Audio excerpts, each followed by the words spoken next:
The last few hundred yards of the 1989 Mobil 1 Rally Challenge, the first year of the competition, proved to be pretty tense for former world champion Stig Blomqvist. He emerged from the final stage, the champion, by a mere second, typifying the very precise demands of an event that sets out to identify the top all-rounder, the quickest driver on a variety of terrain, a driver who can handle the full range of international rally cars.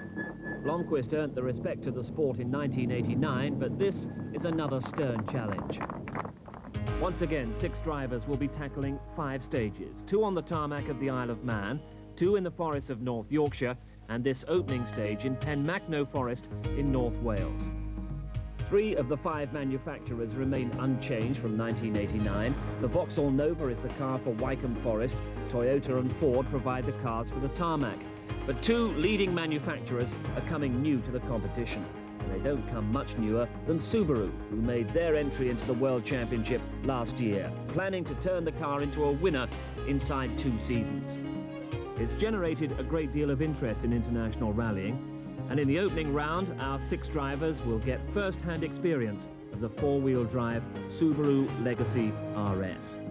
The other manufacturer, new to the competition, is the most famous of all, the world champions Lancia.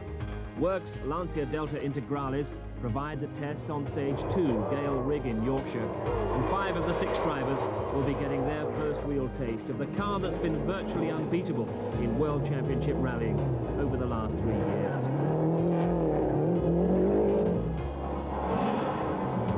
The 6th challenge driver knows what the Lancia is all about, but is getting his first experience of the British forests. Alessandro Fiorio, runner-up in the World Championship last year, is one of 2 new faces on the Mobil 1 Rally Challenge. And here's the other. He missed the first year of the competition, but he's putting his sizable reputation on the line this time. David Llewellyn, British champion for the last 2 years, joins Fiorio, Blomqvist, Malcolm Wilson, Pentti Ricola, and Louise Aitken-Walker. Well, obviously watched it all on the television. We weren't on any of the particular stages, but you can see the excitement and the speed that's involved, obviously, from the television. And just learned a lot just from talking to people here already, how tight it is. I mean, you're doing a 2-mile stage and seconds are so important. So a mistake, I suppose, is a thing that you don't want. Obviously, driving these different cars, mostly 4-wheel drive, I think, which is better. I mean, the Nova I'm somewhat shaky about because I've never driven front-wheel drive competitively. So don't really know what to expect there. 4-wheel drive, obviously, I know fairly well, so I'm not too nervous about that. But it'll be interesting. And the Penmachno stage, just outside Betsycoed in North Wales, is an interesting opening test. Very fast, and the pair of hairpins just half a mile from the end can be the key to perfecting a very fast run. So a stage where reactions have to be at their sharpest, while at the same time the drivers are handling a car of which none of them have any experience. 4-wheel drive, left-hand drive, and a gearbox with a character of its own. Yeah, and it comes back on the slant, see? This gear has to come back before it goes on.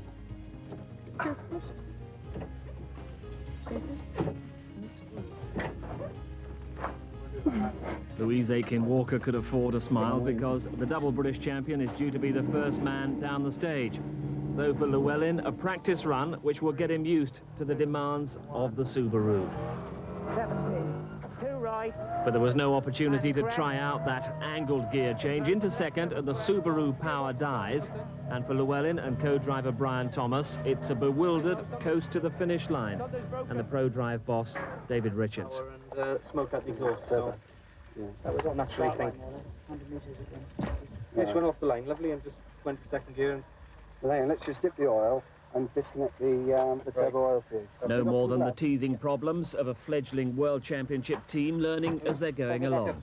And other manufacturers learned a lot about the car on the Acropolis Rally last year, when it set fastest time on the opening spectator stage. And also on the Thousand Lakes Rally in Finland. It claimed 4th overall for Marco Alem. Subaru's World Championship ambitions seemed justified.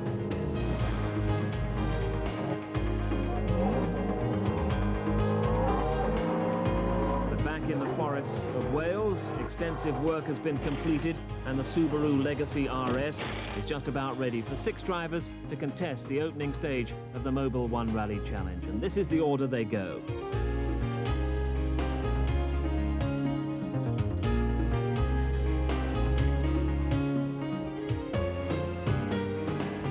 So, first to go, double British champion David Llewellyn, the man who, in the Toyota, has dominated British forest rallying over the last 2 years, but now it's the challenge of the Subaru. Llewellyn, co-driver Brian Thomas, poised for the very quick straight that sets the drivers off down this Pen Macno stage. Right. And crest, it's open left over crest, 50. Simple format to the competition. The 6 drivers all get 1 run in the same manufacturer's car, and this is repeated through the 5 stages, and the lowest aggregate time determines the champion. 3 right, 4 left, tightens. And from the co-driver, you hear the shorthand pace note instructions that get the driver prepared in advance and setting the car up in advance for what's coming up maybe a few hundred yards down the stage. 4 left, tightens. Now we're into the first landmark down the stage. This is where we'll be able to check and compare times as the competition goes on. Llewellyn threw the opening check in 38 seconds, but now the stage gets very demanding. Downhill, fast, and very twisty. 100. And Llewellyn there appearing to lock up, sliding into the corner, sliding very, very wide, but he's got away with it. And so important to build up a fast, confident rhythm on sections like this. The Welshman beaten only once in the British forests in the last 2 years. 2 right. But he's having problems here. Gear selection problems, one of his worries before the event started. And it really is an awkward gearbox. That was a mess, and that would have cost him quite a few seconds. Handling things a bit better now. The stage opening up and dropping down in perilous fashion there on the right-hand side. But the driver ignoring it. Quite a bit of work had to be done on the car, the gearbox and the transmission also requiring attention. And that means that the runs are not getting started till early evening. The sun will be getting lower, and that may be a big problem for the drivers still to go. Now Llewellyn into the first of the pair of hairpins, and this is another spot where it's easy to lose time. And we'll get another timing check as he exits the second of these. 1:54, the target he sets, quite tidy through there, kept the power down well, and now it's straight and it's flat, around about 80 to 90 miles an hour all the way to the finish, which is less than a quarter of a mile away. And the British champion setting an opening time at Pen Macno, 2 minutes 11 seconds, and he and co-driver Brian Thomas know that it could have been better. Just after we had for the half. Well, it seemed to be in gear and then it seemed to come out. Right. This really was where the damage was done, just past the halfway point of the stage. The gear change, remember, set at this angle, and Llewellyn has to look down and stir it around a bit, and that could have lost him 4 or 5 seconds. The gearbox actually jumped out of gear, or it wasn't me putting it in properly. Of course, with left-hand drive, this hand's a bit strong and a bit weak on times, you know, so it did jump out of gear once, but I'm not sure that I put it in properly, so... But it's confirmed at 2 minutes 11. We'll only find out how good that is in a moment. That's right, yeah. But we're all a bit exciting anyway. Excitement next for Louise Aitken-Walker, now confirmed as the first women's world champion and well prepared for the demands of this event. It's like a short sprint event, and the competition, you know, is very serious, and everybody takes it seriously. And you know, I think inside, you know, you get really nervous and worked up. And I suppose last year you learnt to slightly relax, but not that much. And some machinery which is very strange, very powerful. The Subaru, first of all, is going to be very hard to get used to. Yeah, it's a new car for everybody, and you know, it's been out this year, the first year, and I think it's going to be exciting to drive, especially on this stage. But it's very fast and some twisty bits, but I'm sure the four-wheel drive will help a bit. Four-wheel drive is something that Louise Aitken-Walker has only limited experience of. From alongside come the precise tones of her Swedish co-driver Christina Torner, and this is the combination that's taken the women's world title after a season-long battle with Paola Di Martini. Too easy right and easy left. Into easy right, slight left. 50 kicks. Press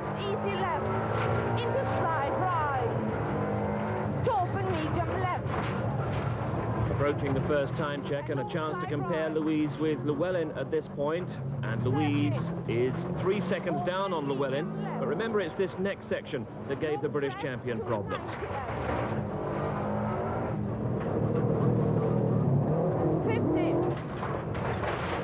Open medium left narrows. Flat right. And this run for Louise, well, it's a careful one, a little short on all-out attack. And she doesn't seem to have the momentum to challenge Llewellyn's time. But Louise knows that anything foolhardy could wreck her chances altogether. Perhaps she's saving herself for the cars coming up that she knows that she can perform well in. The Vauxhall and the Ford are maybe her favourites there. 30.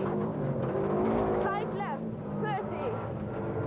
Easy right narrows. 30. Jump into flat right. 30. Long easy left. 30. Flat left. 50. Turn hairpin right. Into the first of the hairpins. And a good line through there, kept the power down well. Left narrows. Post. And swiftly and pretty neatly through the second, but she's still 3 seconds down.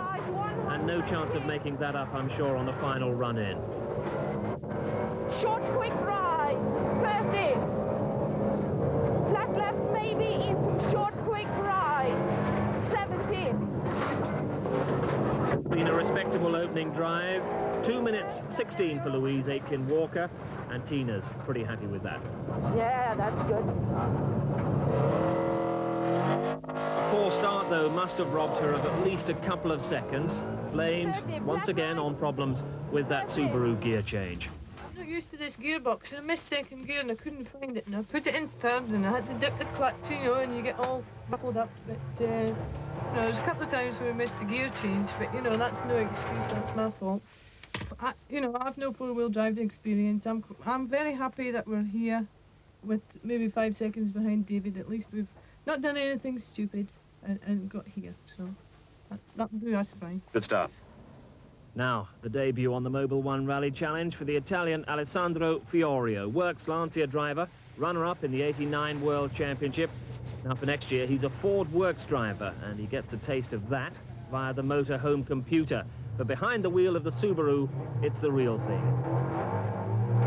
His regular co-driver, Luigi Pirolo, alongside him, and it's amazing to think that this is Fiorio's first competitive drive in a British forest.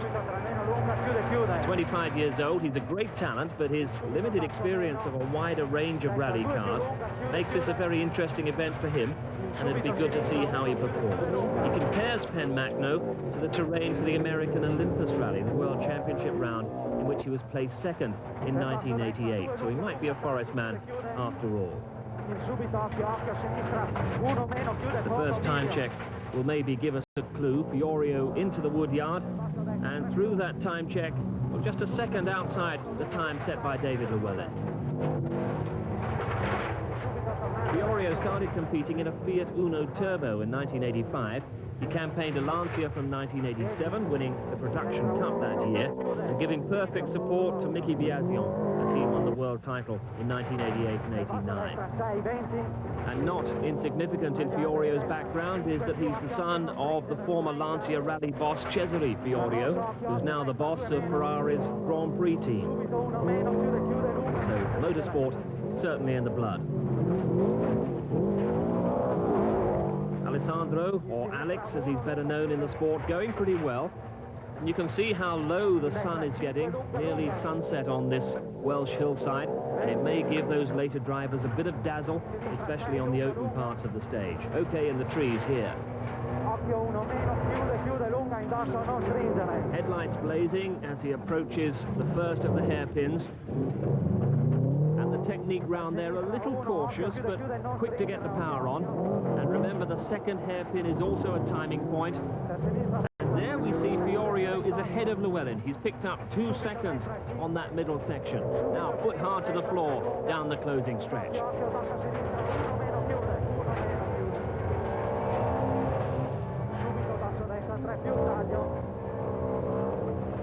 Fiorio makes it in 2 minutes 9 seconds, 2 seconds faster than Llewellyn, but he clearly thinks there that he should have pulled out more.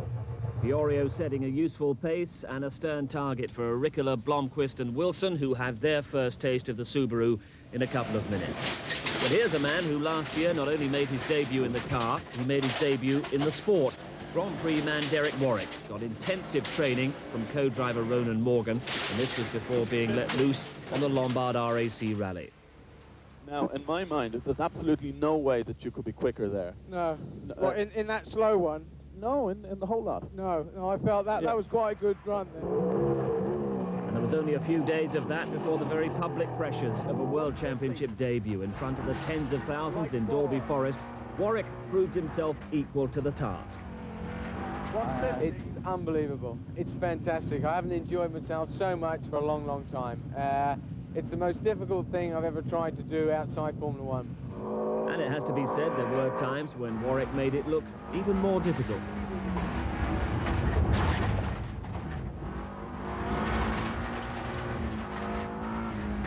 After one too many moments like that, Derek Warwick retired from the RAC Rally, but only after running high in the top 20 and impressing everyone, Subaru in particular, with his adaptability and natural car control, which are, of course, the keys to success in the Rally Challenge.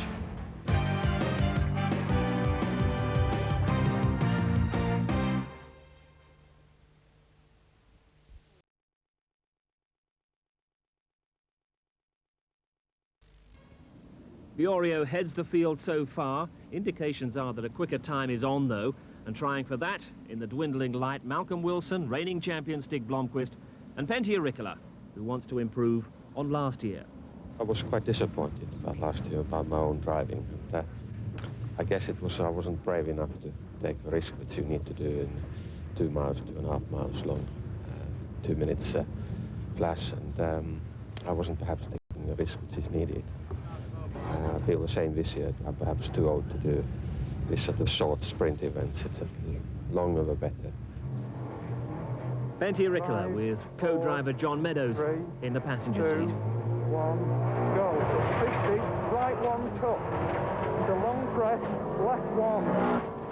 And that RAC Rally success certainly proved Pentti's ability on the longer events. It remains the only victory of a World Championship career that dates back to the early 70s. He was disappointing then in the Rally Challenge last year, but very determined for better things here at Penmachno. Middle, crest left 3, into crest right 6. Suddenly, left 6 minus. Certainly trying hard in that flamboyant style of his, and no doubt that'll be reflected in the time. 37 seconds, and 1 second up on the fastest man at that point, which was Llewellyn. 50. Left 6. To right 4 brake. Into right 6.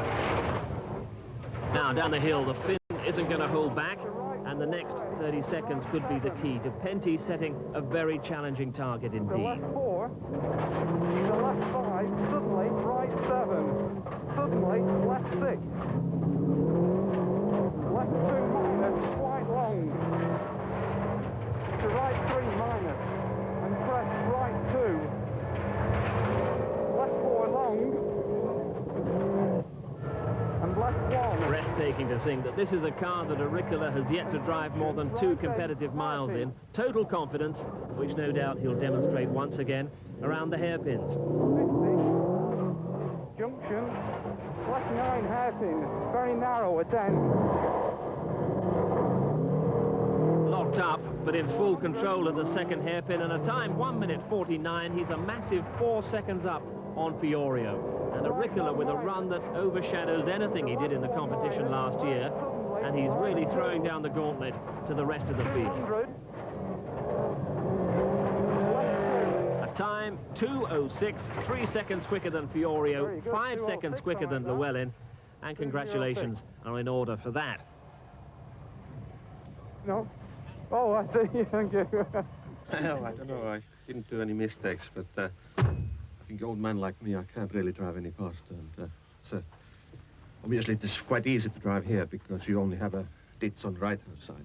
It's just mountain up and left. In Finland we have a ditches both sides, so I feel good, and the car was very good. It was very easy to drive, so... Well, here's a man who can also make it look easy. Stig Blomqvist, the defending Rally Challenge champion, a former world champion, and a man who's been at the forefront of the development of modern rallying. He first started in the sport with a Saab in 1964, scored the first of his 5 Swedish rally wins in '73, and he'd go on to develop the Audi Quattro, but his top 3 finishes for Saab on the RAC rallies of the '70s remain a great memory. RAC was suitable for that car because front-wheel drive and things was good in that time because, okay, the car was not powerful as the Escort, but okay, still it was there because of the weather here in England that time of the year. You've called that the greatest time, the greatest achievement perhaps you had in the sport. How does it compare with the Audi years? Okay, that was, of course, good time as well, and okay, I win the championship with that car, and the develop of the car to that stage when you get 4-wheel drive, turbocharged engine, everything, it's fantastic. Okay, the win in RAC 71 is the biggest so far for me. Okay, I don't think I can get any bigger anyway.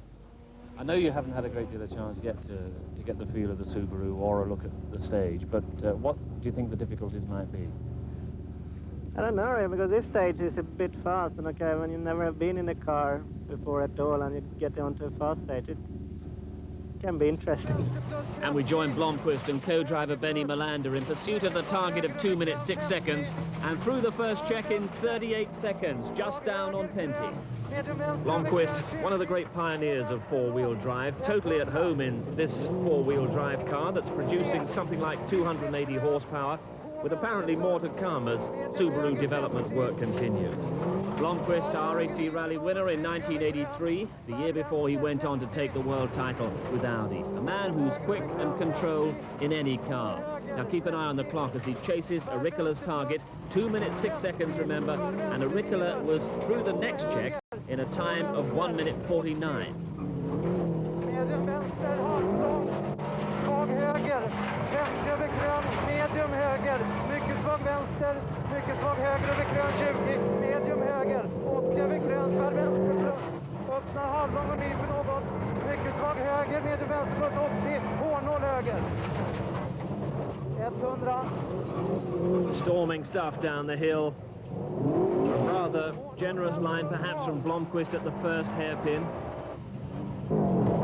And he charges his approach to the second.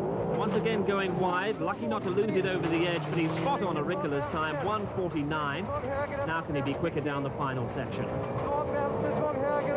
Brave approach down this hill, and Blomqvist can maybe better Auricula's time. But he's equalled it with another time of 2 minutes 6 seconds. So Blomqvist tied for the lead with Penty Auricula at this point, because there's still one more man to go, and that's Malcolm Wilson, regarded as one of the fastest of Britain's rally drivers.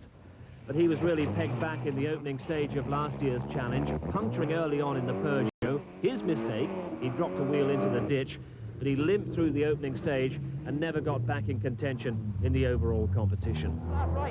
So determined to avoid the same fate this time, he's got Nicky Grist alongside him. And as we join him in the dusk of Penmacno Forest, well, he's going well. At the first split time, he was the same as Blomqvist, 1 second slower than Auricula. Left max, 70. Okay, right max, 40.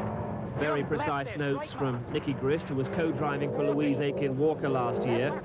Wilson also with a Ford Works contract. He's getting a great chance in the World Championship, but very keen to do something here after a career that hasn't maybe produced the victories that it promised.